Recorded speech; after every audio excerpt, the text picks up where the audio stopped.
Names confirmed to avoid. Here's the new story. The day they buried my husband, my phone wouldn't stop buzzing in my coat pocket. I ignored it. I was watching 4 men in matching gray suits lower a mahogany casket into a rectangle of red Georgia clay, and I was the only person from my side of the family standing there.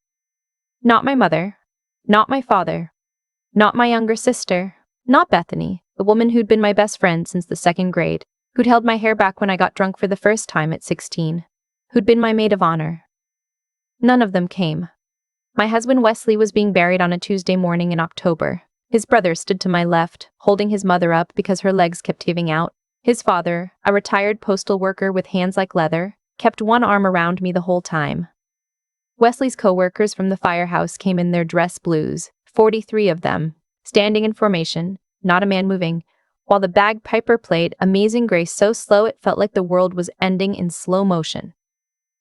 And as the first shovelful of dirt hit the top of that casket, my phone went off again. I finally looked. A text from my mother in all capital letters, W.E. need talk. Call me. Now. Underneath it, the notification banner said 31 missed calls. If you've ever felt invisible in your own family, if you've ever wondered whether the people who raised you actually loved you or just tolerated you because they had to, I need you to stay with me. Hit that subscribe button because what happened in the 72 hours after that funeral is the reason I haven't spoken to my parents or my sister in over 3 years. My name is Adeline. I'm 31 years old. I live in a small craftsman house in Asheville, North Carolina, with 2 cats and a vegetable garden that's finally starting to look the way I imagined.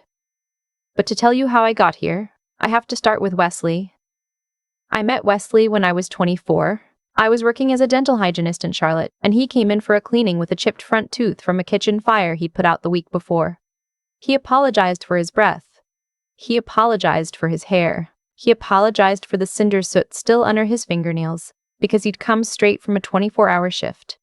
He had the kindest brown eyes I'd ever seen, and a laugh that made the dental assistant blush. He left me a post-it on the patient chair that said, "If you ever want coffee with a fireman who flosses now, here's my number." I called him that night. We got married 18 months later in a backyard ceremony at his parents' farm outside Hendersonville. 46 guests, a potluck reception. My mother wore beige and looked at her watch every 15 minutes. My father shook Wesley's hand once during the entire day. My sister Camille, who's 2 years younger and works in pharmaceutical sales, brought a date I'd never met and spent the reception on a conference call about quarterly numbers. You have to understand my family. My parents are the kind of people who put a Mercedes emblem on a Hyundai if they thought the neighbors would buy it. My father owned a string of carpet stores in 3 counties. My mother volunteered at the country club and ran the silent auction every spring for the same charity for 26 years and never once let anyone forget it. Camille was the one they invested in. Camille went to Duke. Camille got the white BMW for her 16th birthday. Camille's bedroom growing up was bigger than mine and my brother's combined. I had a brother once. He died when I was 11 and he was 8. Leukemia. My parents never quite recovered, but they didn't recover in opposite directions. My mother poured everything she had into Camille, the surviving baby, the precious one. My father poured everything into the business, and I became, somehow, the one who reminded them both that they had a dead son. I looked like him. Same heart-shaped face, same thick eyebrows, same nervous way of biting the inside of my cheek when I was thinking. I think every time my mother looked at me, she saw what she lost, and resented me for being the one who survived. I'm not making that up. She told me once, when I was 19 and we were arguing about something stupid, that she should have had 3 healthy children instead of 2.5. She walked out of the kitchen after she said it. I stood there for a long time before I could move. Wesley was the first person who ever made me feel like I was the main event of someone's life. When I told him stories about my childhood, his jaw would set in this particular way and he'd shake his head and say, "That's not okay, Addie. That was never okay." He said it so many times I started to believe him. Bethany met Wesley 3 times before the wedding. She told me once, after her 3rd margarita at my bachelorette party, that she thought I was settling. "He's sweet," she said, "but he's a fireman, Addie. Like, he's gonna make 60 grand for the rest of his life." "You sure?" I laughed it off. I thought she was drunk. I told myself she didn't mean it. She meant it. For 3 years, Our marriage was the happiest thing I'd ever been part of. Wesley worked his shifts, and on his days off he was home, fixing the porch, planting tomatoes, learning to bake bread because he'd seen me crying over a video of a French grandmother making sourdough. We talked about kids. We were trying. We decided to wait until I turned 30 so I could finish my associates in dental hygiene part-time, and then we were going to start. We never got there. Wesley died on a Wednesday afternoon in September.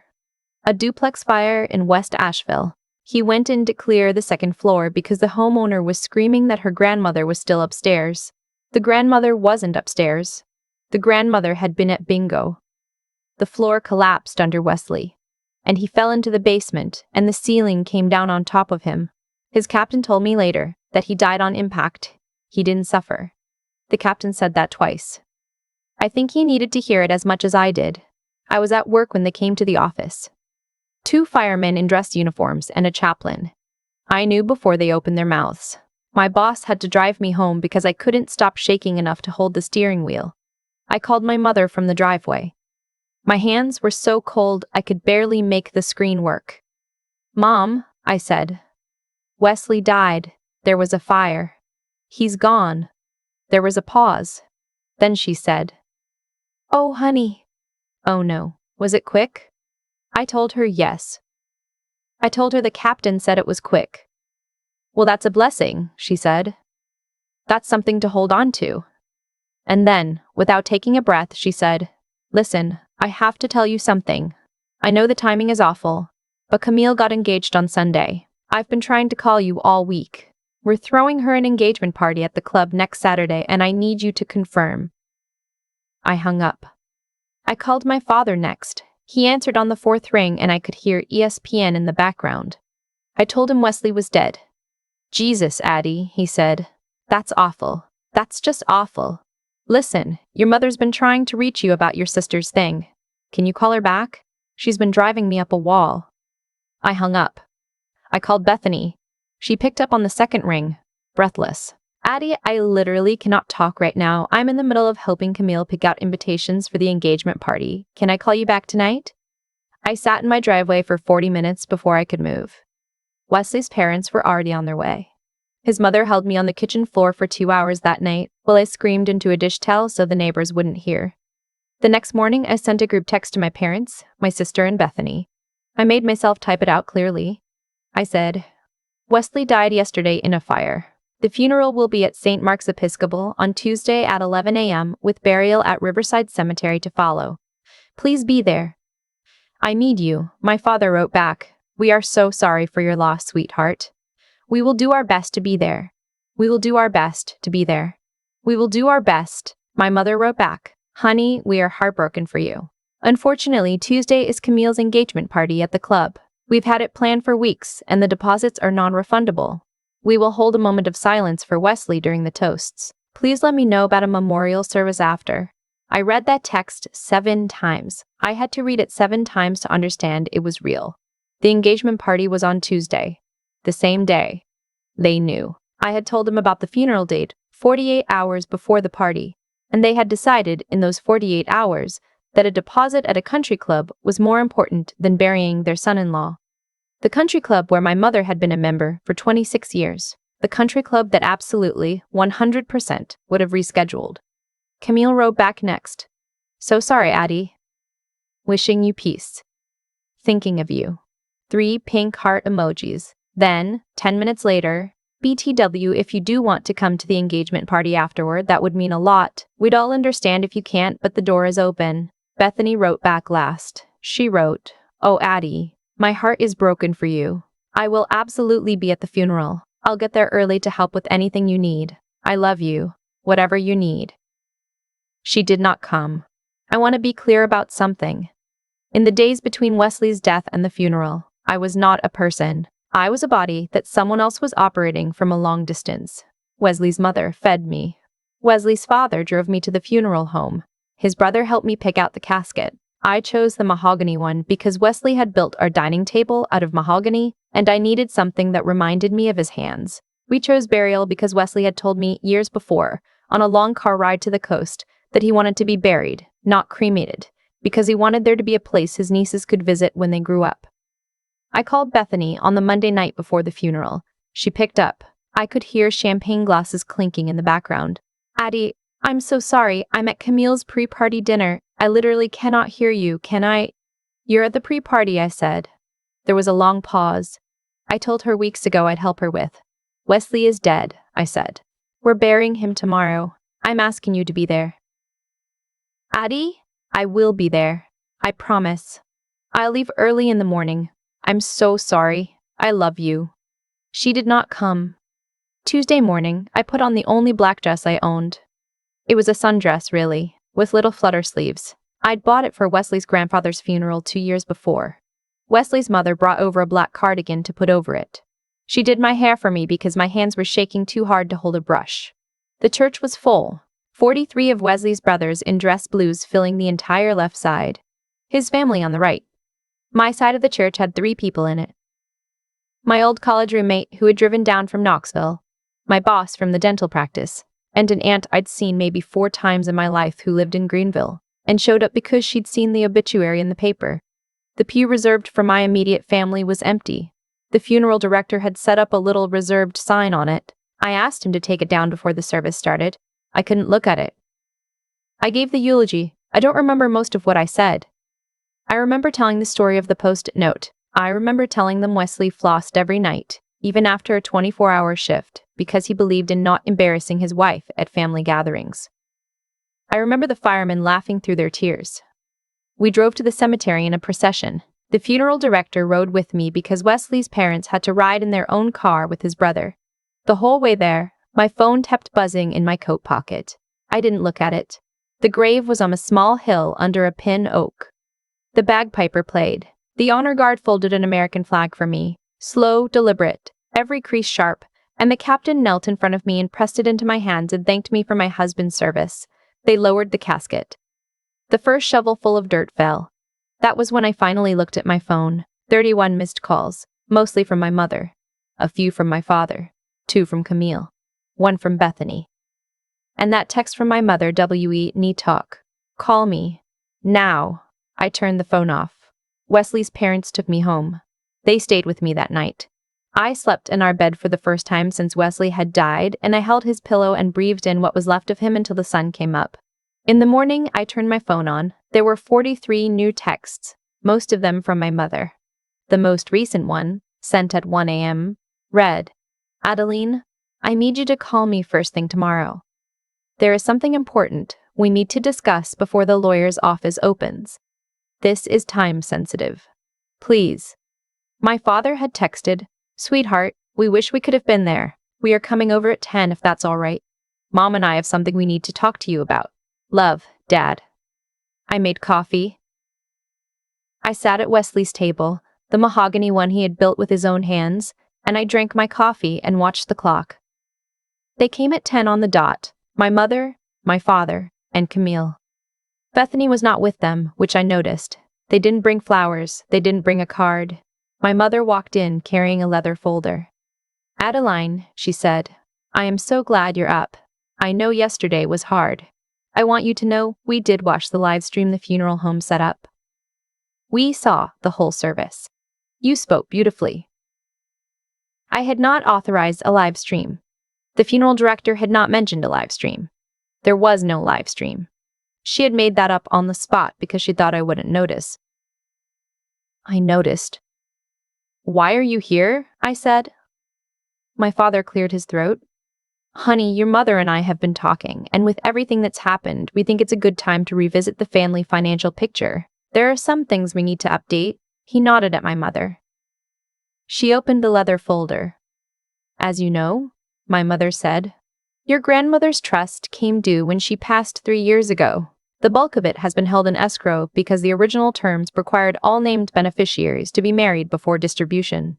With Wesley's passing, your eligibility has technically changed, and we think the cleanest thing is for you to sign your portion over to Camille. She's getting married in the spring, so the funds can be released through her and we can avoid the complications of probate or revisiting the trust language. I stared at her. My grandmother, my mother's mother, had loved me. She had been the one good thing in my childhood. She had been the only adult in my family who had treated me and Camille as equals. She had died 3 years ago and left a trust to be split between Camille and me. I had assumed, because no one had ever told me otherwise, that the trust was tied up in legal stuff and would sort itself out eventually. I had been mourning my grandmother. I hadn't been thinking about money. The trust, I would learn later from my own lawyer, was worth $420,000. My half was $210,000. And there was no clause about being married. My mother had invented that. She had been holding the money for 3 years, telling me there were complications, while quietly working with a family attorney to draw up paperwork that would transfer my entire half to Camille. She had brought that paperwork to my house the day after I buried my husband. "You want me to sign over my inheritance," I said. "Honey, it's not about that," my mother said. "It's about keeping the family unified. You're not in a good headspace to be managing assets.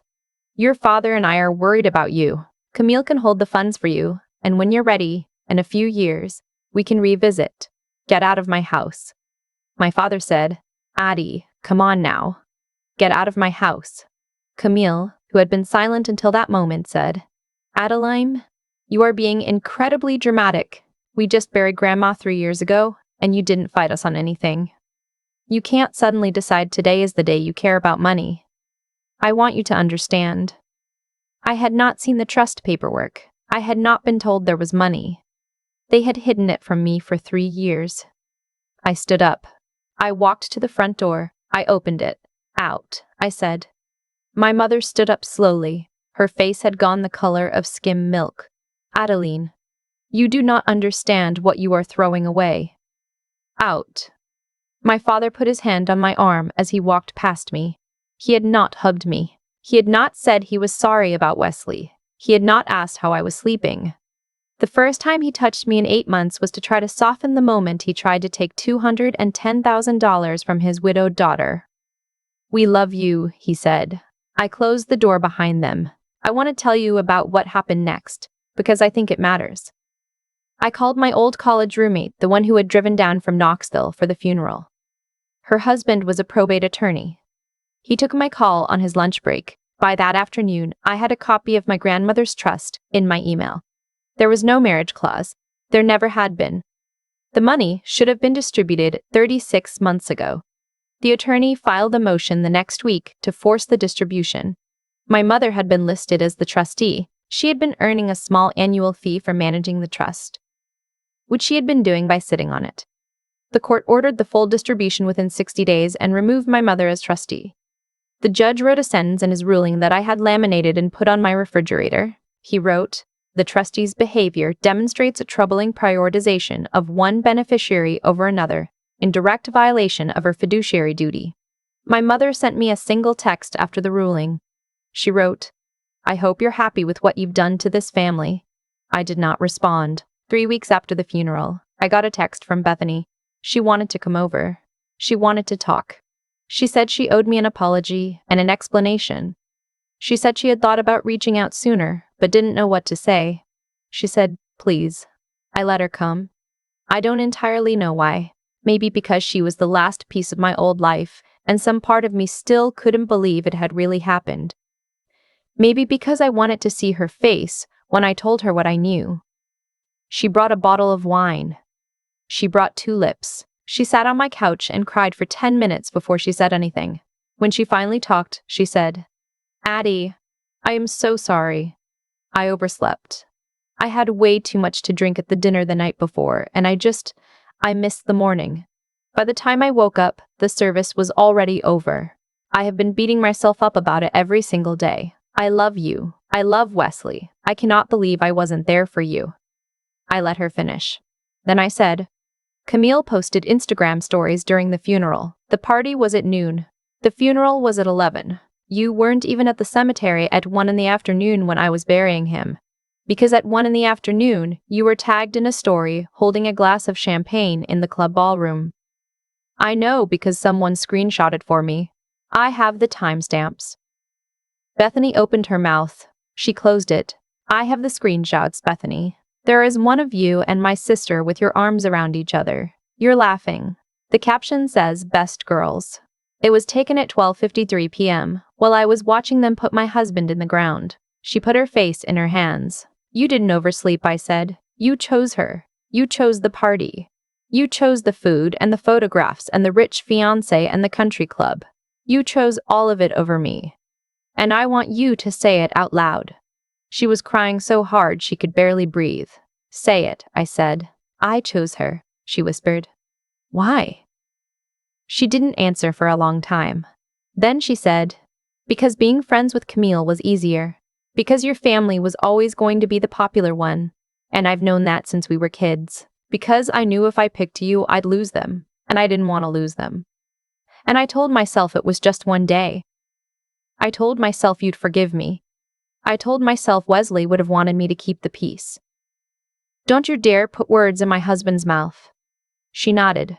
She kept nodding. I stood up. I picked up the wine she'd brought and the tulips, and I walked them to the front door.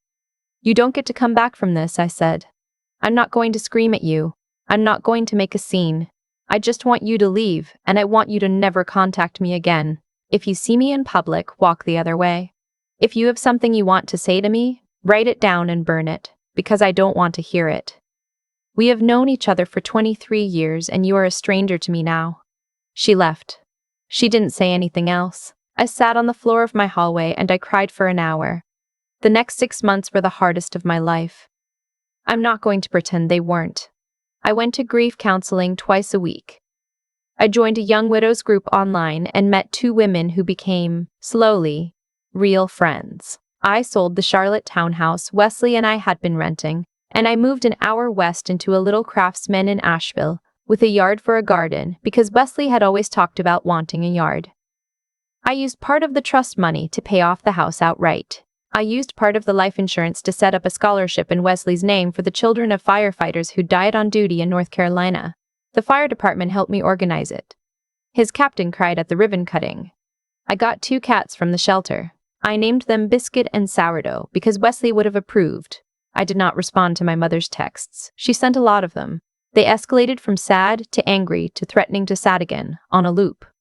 My father sent fewer. Camille sent none after the trust ruling, because she was furious that her cut of my grandmother's money had been clawed back, and her engagement party had been less expensive than my mother had originally pitched it. The wedding, which had been scheduled for the following spring, was postponed twice. I heard through a cousin that Camille's fiancé had gotten cold feet about marrying into the family, after watching the way her parents had handled my husband's death. They eventually broke up. He moved to Charleston. Camille blamed me. She told the cousin I'd poisoned everything. About a year and a half after Wesley died, my father had a stroke. It was a small one, the kind that ages a man 5 years overnight but doesn't kill him. My mother called me from the hospital. I didn't pick up, but I listened to the voicemail. She said, "Your father is asking for you. He's not himself. Please come." I thought about it for 2 days. I called Wesley's mother. I told her what was happening. I asked her what she thought I should do. She was quiet for a long time. Then she said, "Sweetheart, you don't owe them a reconciliation just because someone is sick. You can send a card. You can say a prayer. You can do exactly as much or as little as keeps you whole. Wesley would have wanted you whole." I sent a card. I wrote on it, "I hope your recovery is swift. Wishing you peace." I did not sign it, "Love." I did not include a return address. I did not pick up when my mother called to acknowledge the card, and she did not leave a message. He recovered. He's apparently fine. Camille moved back in with my parents during the recovery because she had lost her sales job around the same time, and as far as I can tell from what filters through the family grapevine, she still lives there. She turned 30 last year. There was no party. Last spring, on what would have been Wesley's 35th birthday, I went to the cemetery. I brought a thermos of coffee, the way he used to take it. Black with 2 sugars. I sat on the bench his fire station had installed near his headstone with his name and a small carved Maltese cross on the front. I told him about the garden. I told him about the garden. I told him about Biscuit and Sourdough. I told him about a man named Cooper I had met at a community board meeting, who restored old houses for a living and had asked me to dinner 3 times before I'd said yes. And I told Wesley that I'd said yes, and that I hoped he wasn't upset. I sat there for a long time. The wind moved through the pin oak. The leaves had just come back in, that pale, almost yellow green you only see for 2 weeks a year. I heard footsteps behind me. I turned. It was Bethany. She had a small bundle of yellow daisies. She froze when she saw me. "I'll come back," she said. "Why are you here?" She looked at the daisies. She looked at me. She looked at the headstone. "I come every year on his birthday," she said. "I leave flowers. I never thought you'd be here on a Tuesday. I'm so sorry. I'll go." "You come every year?" "Yes." "Why?" She took a breath. "Because what I did was the worst thing I have ever done in my life, and I think about it every single day. Because I should have been there. Because I cannot fix it. But I can at least show up for him now, even if it's 2 years too late, even if you never know about it. I'm sorry, Adeline. I am so sorry." I looked at her. She looked older. She looked tired. She looked like someone who had not slept well in 2 years. "Put the flowers down," I said. She knelt and laid them at the base of the headstone. She stood up. "I'm not your friend," I said. "I'm not ever going to be your friend again. I want to make sure you understand that, because I don't want you to walk away from this thinking we had a moment. We didn't. You did a thing that cannot be undone, and we are not okay, and we never will be." She nodded. "But I'm not going to chase you off Wesley's grave. He would have hated that. He would have said you're allowed to mourn him. So leave the flowers. Come on his birthday if you need to. Just don't expect anything from me when you do." "Okay," she said. "Okay. Thank you." She walked away. I watched her go. I did not feel triumphant. I did not feel like I had won anything. I felt the same way I always felt at his grave, which is to say I felt close to him and far from him at the same time. I went home. Cooper had made dinner. He'd burned the rice, but he'd made the rest of it from scratch, a roast chicken with lemons and rosemary that Wesley would have liked. We ate on the back porch. I told him about Bethany at the cemetery. He listened the whole way through without interrupting, which is one of the things I love most about him. When I was done, he said, "How do you feel?" I thought about it. I said, "I feel like I can finally breathe. It's been a little over 3 years now since Wesley died. I have not spoken to my parents or my sister in any meaningful way since the day they came to my house with that paperwork. I send a card at Christmas. They send one back. We do not visit. We do not call. I do not know if my mother regrets what she did. I have stopped wondering. What I have learned, and what I want you to take from this, if you are watching and you are in a family that hurts you, is this. The people who love you will show up for you on the worst day of your life. They will sit on the floor with you. They will hold your hair back. They will bring food you can't eat and stay anyway. They will not ask you to sign paperwork. They will not pick a party over your husband's funeral. They will not laugh in champagne pictures while you are putting the love of your life in the ground. If the people who are supposed to love you cannot do those things, they are not your family. They are people you happen to share blood with. And that is not the same thing. Family is a verb. Family is who shows up. Wesley's parents are my family. His brother is my family. His brother is my family. My college roommate who drove down from Knoxville is my family. My 2 friends from the widows group are my family. Cooper, who is patient with me on the hard days and doesn't ask me to be over Wesley because he knows I never will be entirely, is my family. The cats are my family. And the woman I see in the mirror every morning, the one who stood at her husband's grave and turned her phone off and refused to sign that paperwork and built this small good life out of the ashes of the old one, she is my family too. She's the most important member. If this story meant something to you, leave a comment. Tell me what you would have done. Tell me about the day you finally chose yourself. I read everyone. And subscribe, because next week I'm going to tell you about the letter Wesley left in his locker at the firehouse, the one his captain handed me 6 months after he died, and what it said that changed everything. Take care of yourselves. Be the family someone else needs. I'll see you next time. I think about that morning often now, 3 years later, sitting on my back porch, with the coffee getting cold in my hands, the way Wesley used to let his go cold when he was thinking. What I keep coming back to is how slowly the truth arrives, and how completely it changes you once it does. For most of my life, I had told myself the story about my family. The story was that they loved me in their own way, that they were just busy, that my mother's coldness was a personality and not a choice. That my sister Camille got more because she needed more, and that I was the strong one who could go without. That story let me get out of bed in the morning. That story let me keep showing up to Thanksgiving dinners and birthday brunches and pretending the small cuts didn't add up.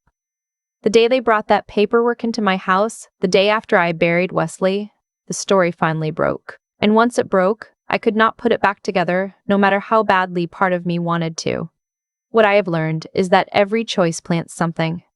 My mother chose, year after year, to treat me as less. That choice planted a daughter who would one day open the door, look her in the eye, and ask her to leave. Camille chose to schedule her engagement party on the day of her brother-in-law's funeral. That choice planted a fiancé who watched her family and decided he could not marry into it. Bethany chose champagne over a graveside. That choice planted 23 years of friendship turned to ash in a single afternoon. Nothing they did to me happened in a vacuum. Every harvest came from a seed they had been planting for years, and they were so used to the planting that they forgot what they were growing. I also learned that strength is not the absence of grief. I cried every day for almost a year. Some days I still cry. Strength was getting up anyway. Strength was calling a lawyer when my hands were shaking. Strength was sitting across from Bethany in my living room and making her say the truth out loud instead of letting her wrap it in a softer word. Strength is choosing every single morning to build something good in a house Wesley will never walk into. And the wisdom in it, if I have any, is this. You can love people and still walk away from them.